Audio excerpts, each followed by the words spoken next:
मेरा नाम निधि है। 16 साल की उम्र में मेरी शादी करवा दी गई थी, लेकिन मैं बहुत खुश थी क्योंकि मेरी शादी मेरी पसंद से ही हुई थी।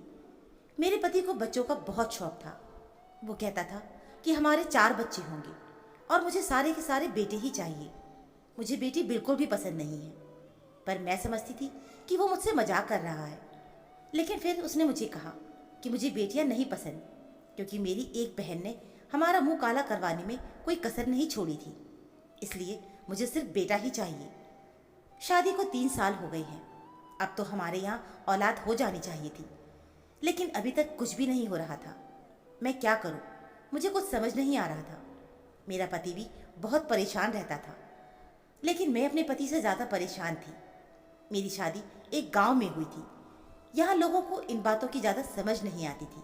बस यहाँ पर लोग यही चाहते थे कि शादी के पहले ही साल बच्चा पैदा करें, और वो भी बेटा। एक दफ़ा मुझे डॉक्टर ने कह दिया कि आप अपने पति का भी टेस्ट करवाइए। तो मेरे पति ने इतना बवाल मचाया कि अस्पताल के सभी लोगों को इकट्ठा कर लिया। मेरे पति का कहना था कि ज़रूरत कैसे हुई? मुझे ये कहने वाले आप कौन हैं? क्या समझते हैं आप मुझे? मेरे अंदर कोई कमी नहीं है और मैं कोई टेस्ट नहीं करवाऊंगा। मेरे पति को समझाया गया कि अगर इस मामले में 2 लोगों का हिस्सा हो तो फिर दोनों का जांच भी होता है और दोनों के टेस्ट भी करवाए जाते हैं। और टेस्ट करवाने का मतलब ये नहीं होता कि आप पर कोई इल्ज़ाम लगाया जा रहा है। अगर आपके अंदर कोई कमी नहीं है तो ये बात टेस्ट में आ जाएगी। लेकिन इस बात पर तो मेरा पति बहुत गुस्सा हो गया और कहने लगा कि हम कभी भी इस डॉक्टर के पास नहीं जाएंगे। मेरे अभी तक तो गर्भपात हो चुके थे, लेकिन मेरे पति को इस बात का पता नहीं था। आज भी तो मैं यही करवाने अपने घर आई थी। मेरे घर में सिर्फ मेरी माँ होती, और माँ से बेटी कोई बात छुपा सकती है? मेरी माँ भी मुझे वही समझा रही थी जो डॉक्टर ने कहा था कि तुम अपने पति को ये सब बता दो। उसे मालूम ही नहीं है कि तुम्हारे 2 गर्भपात हो चुके हैं। तुम उसे बता क्यों नहीं देती कि ये उसकी गलती की वजह से हो रहा है? इसमें तुम्हारी कोई गलती नहीं है। अपनी सास को कम से कम ये तो बता दे कि ये सब हो रहा था। उन्हें ये तो पता चल जाए कि तू बांझ नहीं है। तेरे पति के अंदर ही खराबी है, जिसकी वजह से तेरी कोख में बच्चा आता है लेकिन बढ़ता नहीं है। और इस तरह से तू अपने 2 अबॉर्शन करवा चुकी है। तेरा खून वेस्ट हो रहा है, तेरी सेहत खराब हो रही है। मैंने माँ को कहा कि ये डॉक्टर ने सिर्फ अंदाजे पर कहा है। मेरे पति ने आज तक कोई टेस्ट नहीं करवाया। तो मेरी माँ ने कहा कि डॉक्टर को तो पता है ना कि तेरे साथ क्या हो रहा है। डॉक्टर ने ऐसे 1000 केस देखे होते हैं। अगर 2-3 और ऐसे हादसे हो गए तो तुम मर जाओगी। मेरी माँ ने कहा कि फिर मैं ही जाकर तेरी सास और पति से बात करती हूँ। तो मैं अपनी माँ के सामने हाथ जोड़कर बैठ गई और बोली, बिल्कुल भी ऐसा ना करना, बहुत बड़ा तमाशा बन जाएगा और वो मुझे तलाक दे देगा। रात को पति की कॉल आई तो कहने लगा कि कब तक वापस आओगी। मैंने कहा कि 2-3 दिन तक मुझे रहने दो, माँ की तबीयत खराब है। उसने कहा चलो ठीक है। और वैसे भी 2-3 दिन तक मैं संभल नहीं सकती थी, लेकिन थोड़ा आराम तो मुझे मिल ही सकता था। मैंने बड़ी मुश्किल से अपने मायके में 3 दिन गुजारे। नहीं तो मेरा पति, वो मेरे बिना एक दिन भी नहीं रहता था, और ये मोहब्बत बिल्कुल भी नहीं थी। औरत को पता चल जाता है कि उसका पति उससे मोहब्बत करता है या सिर्फ अपने मतलब के लिए उसको साथ रखा हुआ है। खैर, मैं वापस घर आ गई। एक दिन अपने कमरे में खड़ी हुई थी, कपड़ों को वापस अलमारी में रख रही थी कि मेरे पति ने मुझे गौर से देखा और मेरे पास आकर मेरा हाथ थाम लिया। मुझे सिर से पांव तक देखा। उसका कहना था कि तुम्हारा जिस्म अजीब सा क्यों होता जा रहा है? तुम्हारा पेट भी बाहर निकल आया है। ऐसा लगता है जैसे तुमने 2-3 बच्चे पैदा किए हैं, जबकि अभी तक तुमने कोई बच्चा पैदा नहीं किया। तुम शादीशुदा औरतों जैसी लग रही हो। मैंने कहा कि मैं शादीशुदा ही तो हूँ। तो उसने कहा कि नहीं, मेरा मतलब था कि तुम ऐसी लग रही हो जैसे किसी औरत के 4-5 बच्चे हो जाते हैं तो वो पहचानी जाती है कि ये तो शादीशुदा है। क्या करती रहती हो सारा दिन? बैठी मत रहा करो, चलती फिरती रहा करो, काम किया करो। अभी तो एक औलाद भी पैदा नहीं की और ऐसी हो गई हो। कल 2-4 बच्चे हो जाएंगे तो फिर तुम्हारा क्या हाल हो जाएगा? मुझे लगा कि वो मजाक कर रहे हैं, लेकिन वो सीरियस हो गए थे और मुझे बातें सुनाने लगे। उन्होंने मुझे मोटी कहा। उन्हें क्या पता था कि उनकी वजह से मैं 2 बार क्या कर चुकी थी। और एबॉर्शन कोई मजाक नहीं, इसमें औरत का उतना ही खून बर्बाद होता है जितना कि ऑपरेशन में।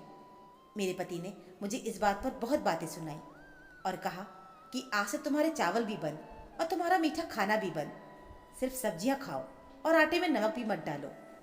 उन्होंने मुझे इतना लंबा लेक्चर सुना दिया और मैं चुपचाप सुनती रही, क्योंकि जो दुख मेरे दिल में था ये उनके सामने कुछ भी नहीं था। लेकिन एक बार फिर से ऐसा हुआ कि मुझे फिर से खुशखबरी मिली। जब मुझे पता चला कि मैं गर्भवती हूँ तो मैं ये बात अपने पति को नहीं बताती थी। पहली बार मैंने इसलिए नहीं बताया कि 2-3 महीने बाद बताऊंगी, जब कोई टेंशन ना हो। लेकिन डॉक्टर ने मुझे पहले गर्भपात के बाद ही बता दिया था कि इस तरह से तुम कभी माँ नहीं बन सकती। अपने पति को समझाओ कि वो अपना इलाज करवाए और साथ ही साथ तुम्हारा भी ख्याल रखे, क्योंकि तुम्हारे अंदर कोई कमी नहीं है, तुम्हारा शरीर बिल्कुल ठीक है। दूसरी बार मैंने इस डर से नहीं बताया था कि कहीं पहली बार वाला हाल ना हो, क्योंकि फिर मेरी सास ने तो सारे खानदान को बता देना था। फिर बाद में खानदान वालों के सवाल मुझे ही सुनने थे। लेकिन अब तीसरी बार तो मुझे पता था कि फिर से यही होने वाला है। अभी मेरे पिछले गर्भपात को 3 महीने ही गुजरे थे।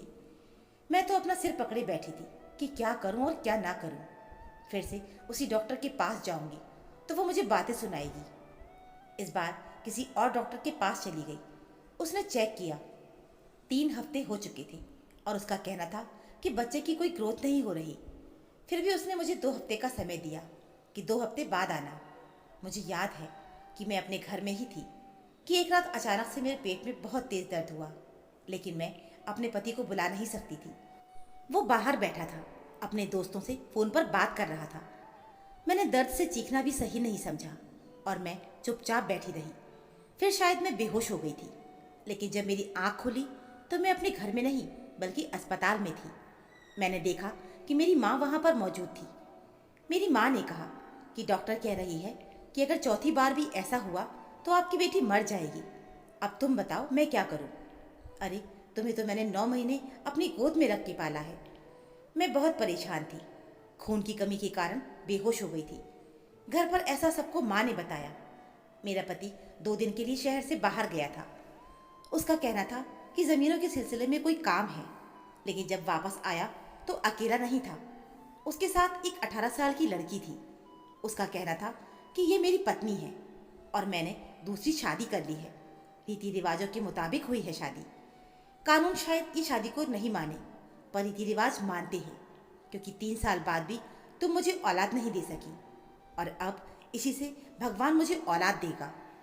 मेरी सास ने जब ये देखा तो वो तो मेरे पति की तारीफ करने लगी और उसकी बलाई लेने लगी, जबकि मेरा दिल कर रहा था कि ज़मीन फट जाए और मैं उसके अंदर समा जाऊं। मैं रोते हुए अपने कमरे में चली गई। मेरा पति मेरे पीछे आने लगा तो मेरी सास ने उसे रोक लिया, लेकिन आधे घंटे के बाद पति मेरे कमरे में आ गया। मैं अभी तक बैठ के रो रही थी।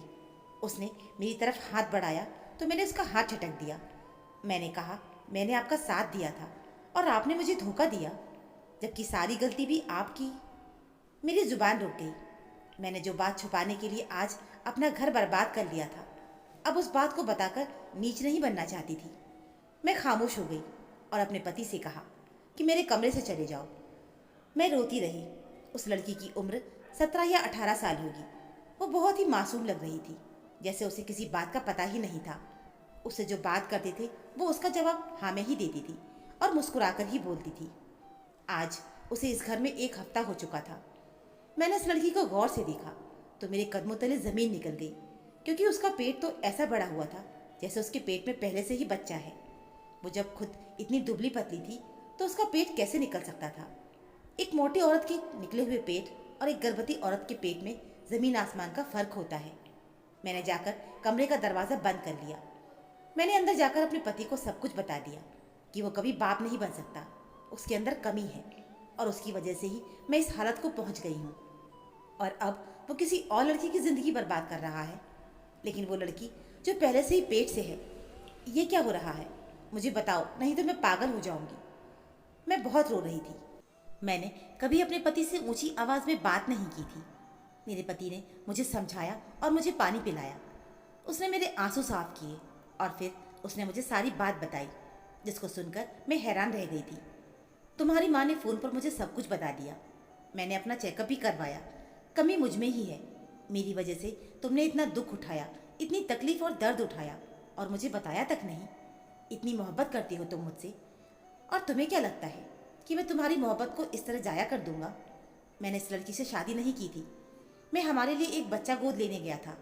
ये लड़की अनाथ आश्रम के बाहर खड़ी रो रही थी। इस लड़की के साथ किसी ने बहुत जुल्म किया था और उसका अपना ही बाप उसे बेच रहा था।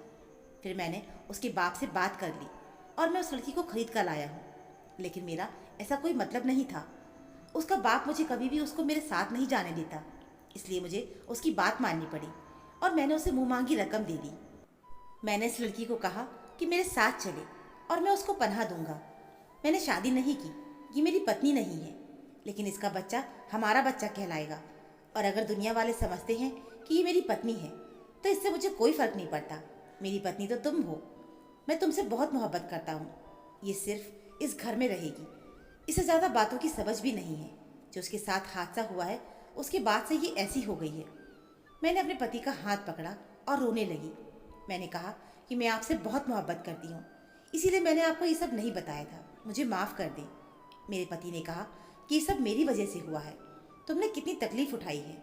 लेकिन मैंने अपने आंसू साफ किए, अपने पति के भी आंसू साफ किए और अपने पति को कहा कि अब जो मैं आपको कह रही हूँ वो गौर से सुन लो। मेरे पति कहने लगे कि तुम हुक्म करो, मैं तुम्हारी सब बात सुन रहा हूँ।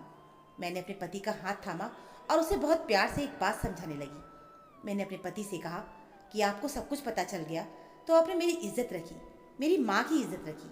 आपने इस लड़की को भी बचाया, उसको पनाह दी और मेरे साथ वफा भी की और उसके साथ शादी नहीं की। इसका मतलब कि आप बहुत अच्छे इंसान हैं। लेकिन जब इतने अच्छे इंसान हैं तो फिर यहाँ पर आपको एक और अच्छाई करनी होगी।